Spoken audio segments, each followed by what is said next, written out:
We're going to be in Joshua chapter 10 tonight, and 11, and 12. We're going to see how it goes. So we're going to try to. And don't be intimidated. We're going to walk through Joshua 10. We're going to sprint through Joshua 11, and we're going to blink through Joshua 12. So we'll see how that goes. But tonight I am seeking to build on the foundation that we established last night in Joshua, last week in Joshua 9. We're going to try to build on top of that application to make something that I think is even more glorious and more grand of an application. So if you remember last week's, that'll help you. If you don't, I'll just provide you a little aid. Last week we learned about Joshua and the people of Israel and how they failed with the Gibeonites. Remember, they had been given means of discernment, means of wisdom, and they failed to use those means. And then they had been fooled by the Gibeonites. But the essential message, and this is what we're going to be building on tonight, the essential message of last week's sermon was God's people are called to respond to failure with faithfulness. God's people are called to respond to even their failures, their moments of failures or foolishness, or they're called to respond to difficult or twisted situations that are marred by the sin of this world. They're called to respond with faithfulness, even in hard situations that are of their own making. And they're called to respond this way because they have a vision and a sense of the name of their God that is on them in all they do. That is why they respond in the way that they do. They respond with faithfulness because of the name of their God. We do not want to shame the name of our God. And I would say tonight's application is even more glorious, but it builds on that as well. I would say it is meant to encourage your faithfulness. I would say it is meant to assure you in that faithfulness. In that faithfulness of responding faithfully to hard situations. This passage, this message is meant to give you assurance and encouragement and even strength for following through on that faithfulness. But I'm not going to tell you what that is. I'm not going to tell you what the application is that we're building. Rather, I'm going to try to build up this building that we're building and let you guys try to guess at what the application is. So as we're walking through this passage, as we're seeking to build on the foundation of last week, and as we're working towards the big application that comes to us throughout all of Joshua 9, 10, 11, and 12, I want you to try to figure out what the application is going to be before I get there. But don't worry, I'll tell you what it is in the end. But I want you to try to guess. So, are we ready to build? Are we ready to see God's glory? Are we ready to strengthen our faith even in hard situations? Let's dig in. Remember, once again, the book of Joshua is meant to communicate theological truth. It is history with a sledgehammer. It's meant to corner you by God's faithfulness. God is faithful to every inch of his promises. That is what Joshua is meant to tell us. And it's telling you that, it's cornering you, is backing you into a corner to try to convince you that you must also be faithful as well to your God, right? He is a God with such amazing divine love, such amazing divine faithfulness. It demands all of me, every inch of me, my life, my soul, my all. That is the book of Joshua. And we're still recalling the problem of Joshua 9. Israel is called to respond faithfully to their failure, but there is a question that I think is kind of loitering in the back of their minds as they enter into Joshua 10, and the question is this: okay, we're going to respond faithfully to our twisted, difficult situation that's brought on by our own sin, by our own foolishness, but who is God going to be in this situation? What will God do as we seek to, fail faithfully? Is he going to be on our side? Is he going to be with us, but from a distance? Is he going to be scowling at us over in the corner? Can we be assured of his presence? Or is he going to be continually angry at us for failing, right? And maybe perhaps this is a question that you might ask too when you face a similar situation where you have to respond to a situation in which you have sinned in a faithful way. Maybe it's confessing your sin to your parents. Maybe it's owning your side of the blame.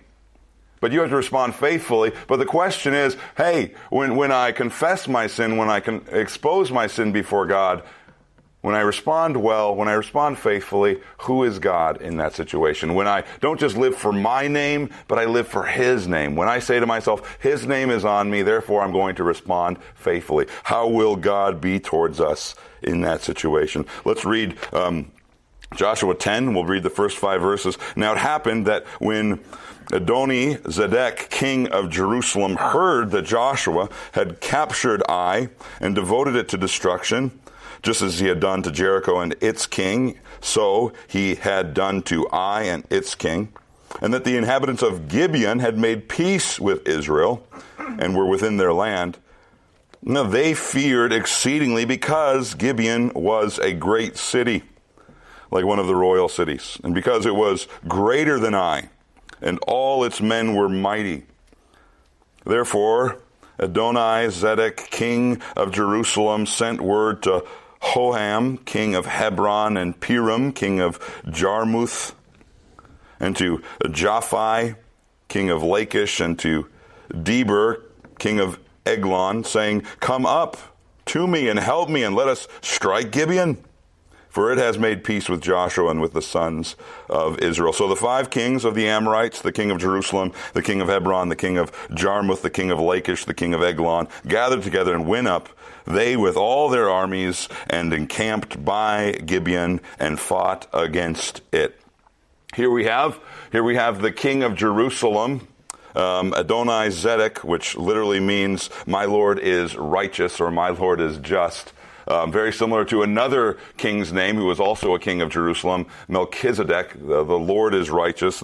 Those kings in Jerusalem had names like that, even in the Canaanite days. This man was confident initially at the beginning of Joshua 9, you remember. Maybe they sensed a weakness in Israel because of what happened at Ai, and they had gathered together, and maybe there was a whole group of little city-states gathering together in Joshua 9. They were seeking to mount together a coalition that they could destroy Israel with, and then that got disrupted a little bit with Gibeon. Matter of fact, notice the king of Jerusalem was confident, and now he is full of fear again. Why? Because Gibeon had made peace with Jerusalem, and they were a great city. And notice the author makes no small comment about how great Gibeon was. This was not another just fortress. This was a major royal city in that time. And of course, as a result, all of these kings gather together, and Gibeon begins to feel the heat, as you can only imagine, and they call on the covenant that they have established with the people of Israel. They call on Joshua. Remember, this is probably a vassal sovereign covenant where basically they're saying, hey, we'll promise to be your people if you protect us. And so here they're calling on that covenant and saying, here is now a time for you to protect us and come to our aid. And we see the gamble that Gibeon did take in all of this in making peace with the sons of Israel. They instantly made enemies of all of their neighbors. And they knew this would happen, and they were counting on the faithfulness of Israel to their covenant to survive this initial onslaught. But read verse 6. Then the men of Gibeon sent word to Joshua to the camp at Gilgal, saying, "Do not abandon your slaves. Come up to us quickly and save us and help us, for all the kings of the Amorites that live in the hill country have assembled against us." And notice the situation here, and notice the temptation if you're Israel. I would say, there is a slight temptation here. You've got to think in the back of Israel's mind, hey, this was kind of a bad covenant to make. It was a covenant with the people of the land. We're kind of having to eat it now that we've made this covenant. But look at this. The problem is solved. What does Israel have to do to get rid of their problem, to live consequence-free in the land? all they have to do is be a little slow to save the Gibeonites. The Amorites, all the kings in southern Canaan are already at Gibeon, surrounding it, ready to destroy it. All Israel has to do is just be a little slow, be a little sloppy, and they can actually remove the problem that they have created for themselves. There's got to be a temptation in the back of their head. Maybe this is the Lord's will of getting rid of this problem. But look at how God's people instead choose to act. Verse 7. So Joshua went up from Gilgal, he and all the people of war with him and all the valiant warriors. Notice they go up quickly. They go up without hesitating. This type of response, by the way, requires that you have a predetermination to do it, right? They had already determined we are going to fulfill the covenant obligations that we have made with these people. Why? Not just because we've made it, but because when we made it, the name of our Lord was on the line. Once again, looking back to chapter 9, verse 19, right? We have sworn to them by Yahweh. And God's name matters to us. And we are choosing to faithfully fulfill our obligation as if Yahweh is doing it himself. Remember, we talked about this last week, right? When Israel goes forth, they have this sense about them. Our God is being communicated through what we do. And therefore we want to be faithful, even in our foolish covenant that we shouldn't have made. We are still going to be faithful because the name of our God is on the line. And look both at the encouragement that they receive and the energy that they pursue in pursuing this faithfulness in their failure. First off, notice the encouragement. Verse 8, the Lord speaks to Joshua after they move. Do not fear them, it says, for I have given them into your hand. Not one of them shall stand before you. They do not blink in faithfulness to prove the faithfulness of their God. But notice also, God does not blink in his faithfulness to them as well. His faithfulness to fulfill his promise. There is a very huge sense here that God is near and they can count on him. But no, don't just notice the faithfulness here, the encouragement. Notice also their energy as well as they pursue faithfulness under their failure. Verse 8 says their energy that they used. Verse 9 rather. So Joshua came upon them suddenly. He had gone up. He was marching all night from Gilgal. He had to move fast to be faithful. Once again, Gibeon could be overrun in a matter of moments, and so Israel had to move quickly. Matter of fact, they had to do an all-night march. They had to depart suddenly, and they had to hike laboriously to get there as well. And perhaps it would be helpful here to just give you a little bit of a reminder as to what the geography looked like in this area. Remember, from Gilgal to Gibeon was approximately about 18 to 20 miles. You could do it in a night if you were making good pace. But I looked it up, and approximately from here, 21 miles away is the town of Shafter. So it'd be like me saying, "Hey, look. Next 8 hours of your life, just grab everything you've got. We're going to go for a hike up to Shafter. Or you can go either way. You can go up 99 and turn up there at Lairdo, whatever you want. But it takes about 21 miles or about 8 hours, 10 hours. This would be an all-night march, and they'd have to book it. But then you got to add in the elevation rise, and then this becomes really significant. Not only are they losing sleep, not only are they traveling for 8 hours straight, but they also have to consider the elevation rise as well. This was no easy hike. This was about 3,500 feet of rise in elevation. And if you want a kind of an illustration of what that looks like, it would be essentially like you're hiking the distance of from here to Shafter, but if Shafter is as high as Sierra Christian Service Camp is. So you're hiking up, and Sierra Christian Service Camp is 50 miles away, so it's a lot closer, so it's a little bit steeper, and the terrain is a little bit treacherous. You are hiking that overnight in darkness, racing to fight a battle, and you just took off. without very little preparation. Oh, what is this saying? This is not, when I feel like it, kind of faithfulness on the part of Israel. This is determination. This is a willingness to sweat. Why? All for the name and fame of their God. Because God's name matters to them, and covenants in his name matter to them as well. They are willing to experience pain, sweat, danger, and they are determined to do it all because of Yahweh's name. It doesn't always mean you're going to feel like it. It doesn't mean it's always going to be fun, but that's what doing things for the name of Yahweh is like. Where do they get this energy? Obviously, they get this energy from the sense that Yahweh's name is more significant than our feelings or our name, but also they get this sense from the very real presence of God that is promised with them. We have to do this. God is with them. But notice even more, notice the power and the presence of Yahweh backing up his word here as well. Let's read chapter 10, verse 10. And Yahweh threw them, that's the Amorites, into confusion before Israel, and he struck them with a great slaughter at Gibeon, and pursued them by the way of the ascent of Beth-horon, and struck them as far as Azekah and Makkedah.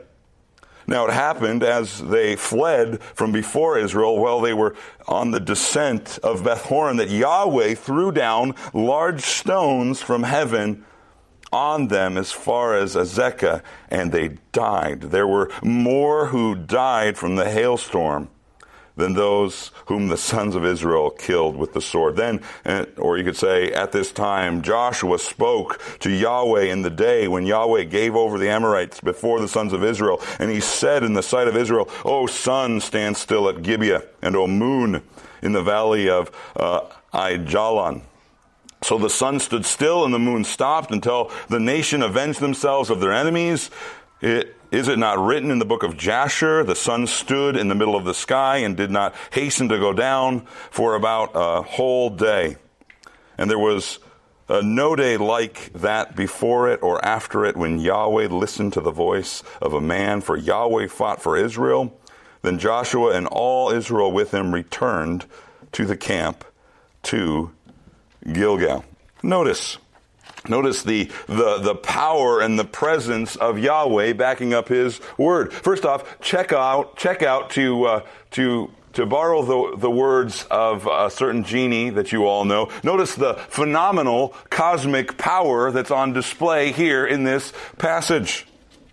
Matter of fact, is verse 13 really saying what it looks like verse 13 is saying? What is it saying? It seems to suggest that the earth stopped turning and that the whole entire solar system just froze in place and extended the day out.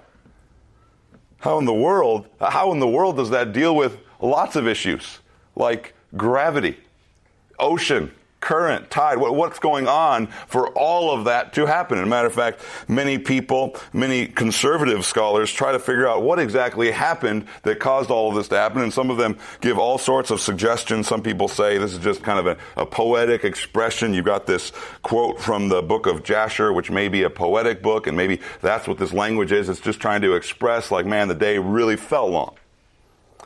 Some people say Maybe the men were energized by the Lord to do the work of 2 days, so it felt longer. Some of you feel that way when you're doing your chores or your homework. This day feels like it's going forever. Is the sun stuck or something? Some people suggest it was some sort of refraction where the light kind of is bouncing in a certain way and it extends the light of the day. Some people maybe suggest in a similar way that maybe it's something like what happens in Alaska every single summer, where the days are just continual because the light is continual. Maybe something like that is happening. And a very popular conservative opinion is that actually maybe this is not sun, but it's actually darkness. And they get that from saying, well, he's speaking to the sun, be still, which could also be interpreted be dumb or be silent or not work. And so therefore the sun is dark. So really what Joshua is praying for here is for darkness to be extended. And he's offering this prayer in the early morning. Matter of fact, the time when the moon would be over the place that he stated, which is Ajalon, that is about West Israel right now, and then Gibeon, and then the sun over Gibeon. That would be approximately about 10 in the morning when he is arriving quickly through his surprise attack. And some people say maybe he's asking for an extension of darkness or coolness. And therefore, the army doesn't get so hot and sweaty chasing this enemy. But there's one big problem with that view, and actually that view is held by my favorite commentary, and he even says himself the big problem with that view. And the big problem with that view is verse 13, which really seems to suggest that the sun did not move in the sky. So what's the solution? What exactly was happening? You could probably take one of those views, but I'd say the best solution you could make is just to do an if-then statement. If the God who made the world, if the God who made the world by the Word, if the God who made the world by the Word also sustains the world with His words, and if that God is all-powerful and in control, He can probably figure out all that gravity issue. I don't know. That makes sense to me. It's not hard for me to believe. But why? Why would God do this? Why is it so important to show such phenomenal cosmic power here in this moment? Well, first off, he is doing this to give time to fully display and dole out His judgment on those people that have rejected Him. He is making time so that Israel can fully pursue the enemy all the way down into southern Judah where Makkedah is. But also, He is making this display, I think, to reveal His power to His own people. This is the power that is available to you at your fingertips. Doesn't mean God will always do it this way, but this is the power available to you in your God. He can make the universe stand still in a moment. And He can access such powerful resources to do what? To be faithful to you as you're being faithful to Him. This is the divine power, able to sustain and to accomplish all of our needs as we seek to be faithful even in our failure. And not for our name's sake, but for His name's sake. Lord, I'm going to be faithful in this situation for your name's sake. The resources of heaven are these, and they are available if needed. It is power, it is resource able to stop the earth from spinning. And that is crazy to me. Do you have problems in your life? You have resources in the power and the strength of God to walk faithfully for the sake of His name. This is your God. Notice the phenomenal cosmic power, but also don't miss the very personal nature of God's presence in all of this. The very personal nature of God's presence.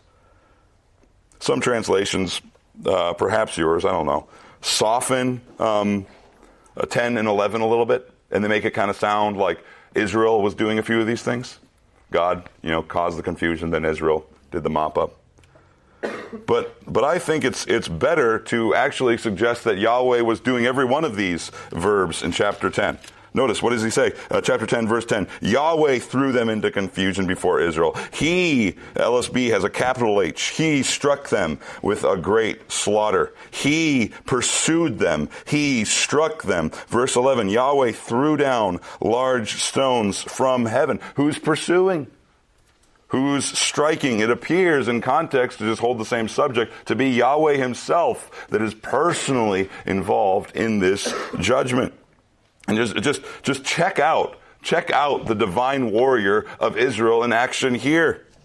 Notice his style of warfare. It's a pervasive warfare. He wages war on all fronts, including the very minds and hearts and wills and feelings of people. They're in confusion. Notice it's a personal warfare. He himself is doing it. He is pursuing. He is striking. Notice it's a pursuing warfare. He is bent to follow his enemies and dish out his judgment until it is complete. Matter of fact, when you're following this route, commentators say, as you are about to follow after the descent on Beth Horon, the route turns from going west into the ocean to going south. And right there you stop going upwards and you start going downwards. And from Joshua's position, they may have been able to see these soldiers running away downhill and seeing hailstones fall on them for miles and miles and miles ahead. Yahweh pursuing his enemies. Matter of fact, notice what it says. Yahweh is the one who killed more people than even Israel did. But notice it's precision warfare as well. Yahweh seems to be aiming at every single soldier. Why? Because the great death count that he racks up, but also notice no Israelites probably died in this. Yahweh is aiming for his enemies. The very nature of his warfare is very personally present. And this is a terrifying display of God, if you ask me. This is a terrifying display of God's wrath for those who harden their hearts against him. Not only is his aim perfect, but he also always accomplishes all of his will and all of his judgment against them. You cannot run, you cannot hide from this Yahweh God. He extends daylight to get his enemies even. Not only is he holy, you could say, but he is fully able to judge people according to his holiness, and that is a troubling thought. That is a troubling thought. So what are what's the application super skyscraper structure that we're trying to build? Let me just say it this way. When your calling is to respond obediently and faithfully in your own failure for the sake of the Lord's name, when you sense that is your calling in life, even in a twisted, difficult situation of your own making, when that's your calling to respond that way, you can be assured in your effort to be faithful that God cares more about his name than even you do. And he will bring it to pass. He will give you grace and strength to faithfully obey him even in your twisted situation. Notice God doesn't say to Israel, that doesn't count, you don't have to worry about that covenant. No, he says, I am going to display the greatness of my power through your faithful response to this dark and difficult situation. And that's going to be how I display my power. And as you seek to live faithfully for his name, be assured that God cares more about his name than even you do.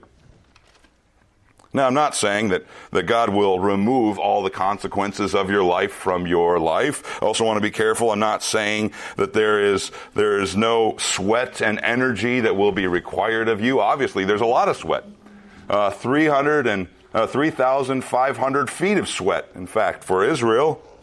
But rather what I'm saying is you can be assured, you can be encouraged that as you seek to faithfully respond in your failure, his presence and his power will be there to sustain you for the sake of his name as well. And that is a glorious, assuring, and confident thing for the people of God in hard situations, right? Even in their sin, he sustains them, not for their name, but for his. Remember 2 Corinthians.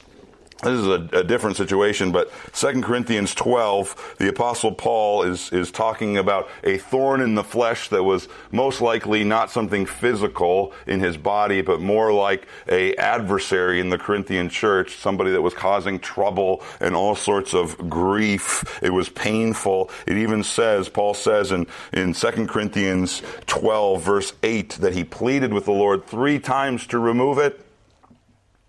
Notice Christ doesn't remove the problem, but what does he do instead? Verse 9 of chapter 12, he says, my grace is sufficient for you. My power is perfected in weakness. Then Paul responds, most gladly, therefore, I will rather boast in my weakness so that the power of Christ may be displayed in me. What does God say?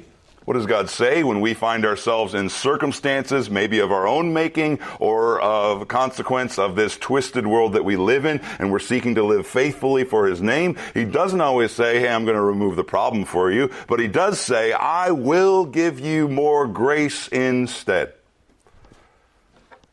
Grace to obey, grace to endure, and grace to live faithfully for me and my name. And why does God do this? Why does Christ do this? Why doesn't Christ remove your problems? It seems to be, according to 2 Corinthians 12, that he is saying, because I like you better with your problems. Because I like you better when you are weakened by your sin and more dependent on me. My power is displayed, in fact, when you are weak.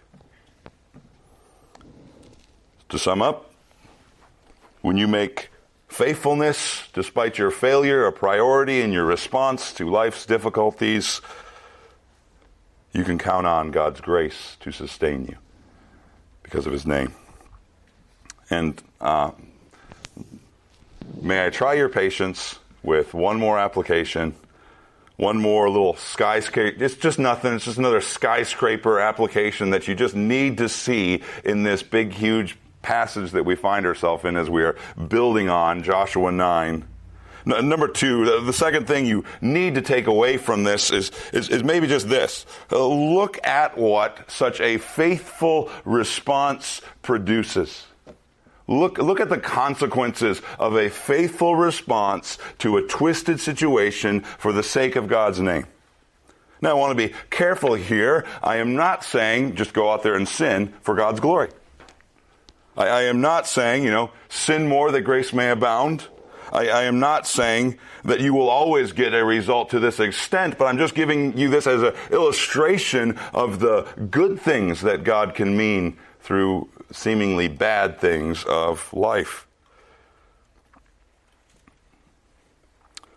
God doesn't use perfect people to bring about all of his promises. He uses, by and large, imperfect people who are willing to do one thing: respond faithfully to their situations for the sake of his name.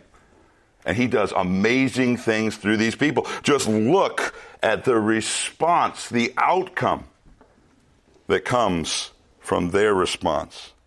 The whole conquest opportunity of all of Canaan, south and north, hinge off of Joshua 9. It all comes from this. God produces the entire conquest out of Israel's faithful response.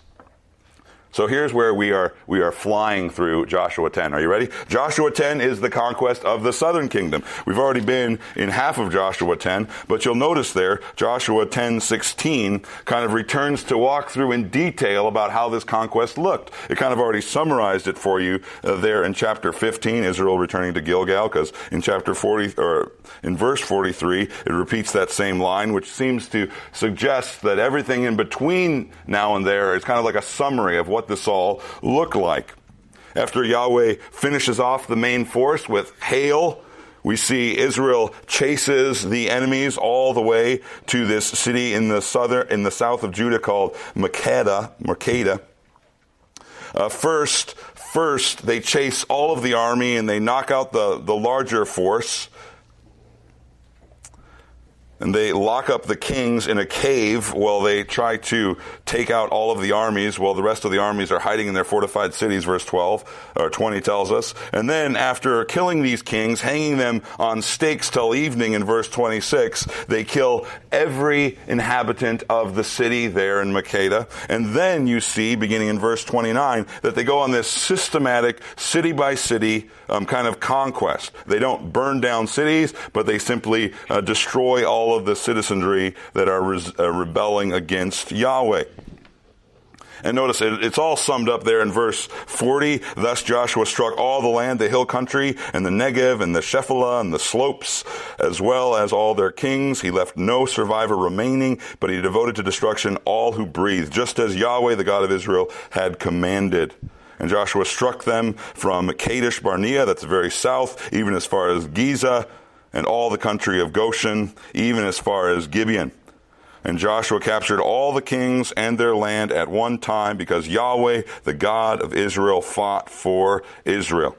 And then so Joshua and all Israel then returned to Gilgal. This is the southern conquest. And this actually opens up the opportunity of the northern conquest. After they return to Gilgal, we learn that the kings in the north are trembling because of Israel, and they form a coalition to try to stop Israel. And Israel uses this opportunity to stomp on them as well. Chapter 11, verse 1. Now it happened when Jabin, king of Hazor, heard of it, that he sent to Jobab, king of Madon, and the king of Shimron, and to the king of Akshaph, and the kings who were of the north in the hill country, and in the Arba south of Chinnereth, and in the Shephelah, and all the heights of Dor on the west, to the Canaanite on the east, on the west, and the Amorite, and the Hittite, and the Perizzite, and the Jebusite in the hill country, and the Hivite at the foot of Hermon in the land of Mizpah. Then they came out, they and all their armies with them, as many people as the sand that was on the seashore,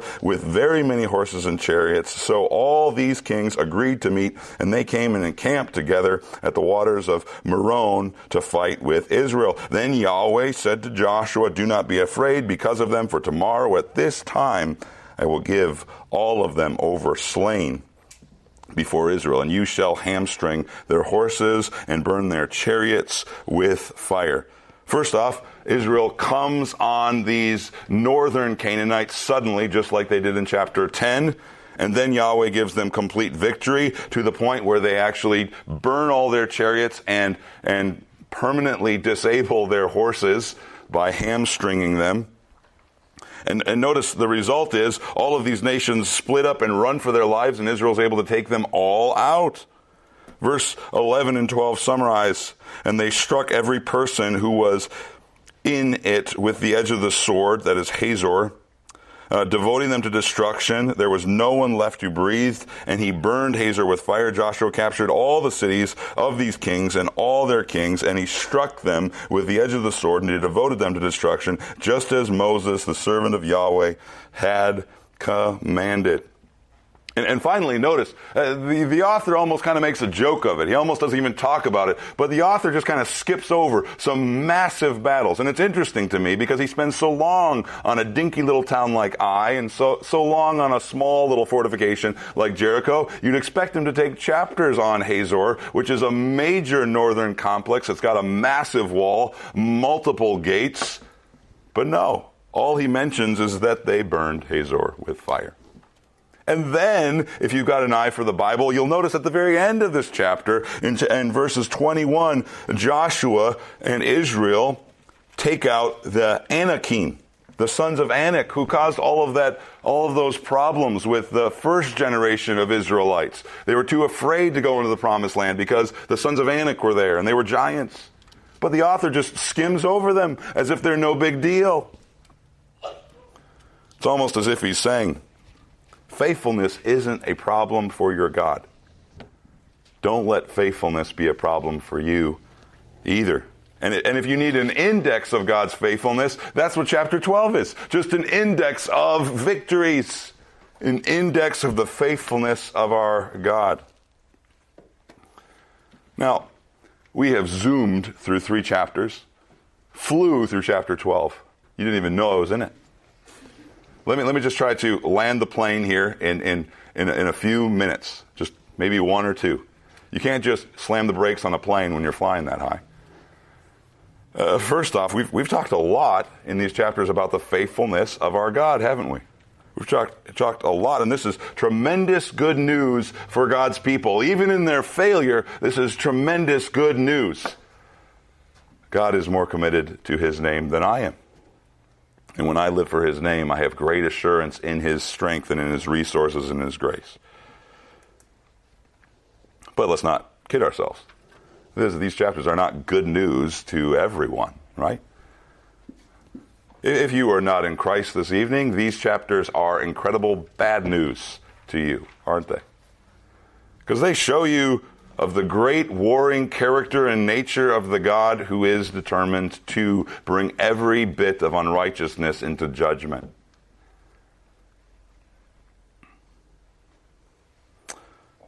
These are great warnings. These are great warnings concerning a God who will judge sinners. God is a personal, pursuing, precise, and pervasive judge in his judgment.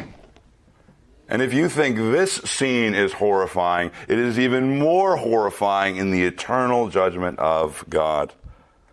Don't mess around with this God. That is the application. This is bad news to people who are comfortable in their sin, because you do not want to mess around with this God too long. God is a God in whom no sinner can escape. Matter of fact, be warned. God is a God who sometimes hardens sinners in their rebellion so that they cannot escape his judgment. Check out the reason why all of this happened, why all of these cities were destroyed, why no one was spared except for Gibeon and Rahab, why no one was spared at all. What is the reason? Chapter 11, verse 19 tells you, there was not a city which made peace with the sons of Israel, except the Hivites living in Gibeon. They took them all in battle, for it was of Yahweh to strengthen their hearts to meet Israel in battle, in order that he might devote them to destruction, that they might receive no mercy, but that he might destroy them, just as Yahweh had commanded Moses. That's the reason why this happened, because their hearts were hard against God, because God was dealing out judgment. But in the smoke of this judgment, and in the smoke of every judgment, there is a remnant that shows forth God's grace. And that's what we see here. We see God's saving grace on display, incredible display, to any sinner that hears of his name and comes to him for mercy and grace and does not harden their heart. We see that even in this passage. Notice the passage in chapter 11, verse 19 and 20. It tells you why people did not come to Yahweh in order to showcase his judgment. But why did Gibeon come to Yahweh? It must have been to showcase his grace. Even though they came to Yahweh in a sneaky way, it was all a mark of God's grace to pour out his grace on them and make them his servants in his temple forever, because they were chosen for no good reason of them, but every good reason in God. We see that on display even here. And God's grace can be yours as well. God's grace is personal. It's pervasive. It's powerful. It's enduring. It's eternal in hell. But this weekend, we are celebrating the fact that all of that righteous wrath of God was poured out on one man so that you could go free. That's the good news of the gospel. God completely removes your sin, because in pouring his wrath on Christ and not on you, he finishes his wrath towards you in Christ. But only if you are someone that humbles your heart to the coming judge and entreats him, goes to him so that he can become your present Savior. That is the God that is on display, a God of judgment, but also a God of incredible, incredible grace. Let's pray. Dear God in heaven, we thank you for this passage of Scripture and the hope that it gives to sinners, the hope that it gives to weak Christians that want to live for your name, but also the hope that it gives to sinners who have yet to call on your name. And I pray through it that it even would call sinners to you tonight. And for the rest, I pray that we would be more faithful, convinced by your grace that is sufficient for every situation, even the hard situation. And pray that we'd be faithful for the glory and fame of your name. Amen.